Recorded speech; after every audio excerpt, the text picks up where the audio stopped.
ফিরে এলাম বিরতির পর।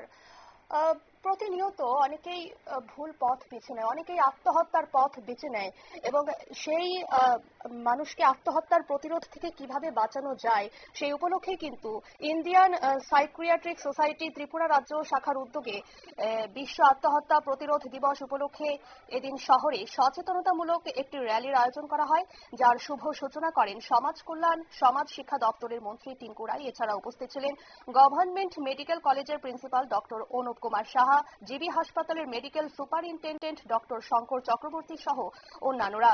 এদিন বিশ্ব আত্মহত্যা প্রতিরোধ দিবস উপলক্ষে মন্ত্রী যুব ক্রীড়া মন্ত্রী টিঙ্কু রায় তিনি কি জানালেন শোনাবো আপনাদের।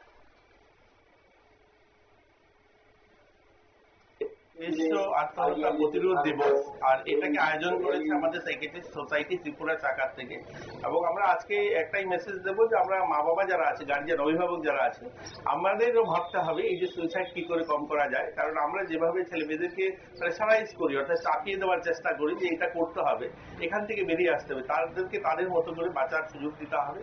এবং আমাদের গার্জিয়ান যারা আছে তাদেরকে ভাবতে হবে এই যে চাইল্ড ম্যারেজ বা আমাদের শিশু বিবাহ, চাইল্ড প্রেগনেন্সি, এগুলোর কারণে সুইসাইডের রেশিওটা বাড়ছে, এগুলোকে একটা বিপজ্জনক জায়গায় এসে দাঁড়িয়েছে।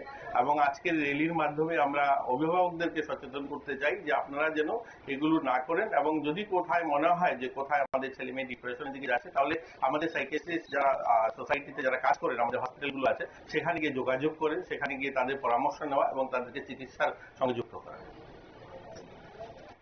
আপনারা শুনলেন যুব কল্যাণ ক্রীড়া মন্ত্রী টিঙ্কু রায়ের বক্তব্য। এদিন আগরতলার রবীন্দ্র শতবার্ষিকী ভবনের সামনে থেকে র্যালিটির শুভ সূচনা হয় এবং রাজধানীর বিভিন্ন পথ ঘুরে পুনরায় রবীন্দ্র শতবার্ষিকী ভবনের সামনে এসে শেষ হয় র্যালিটি।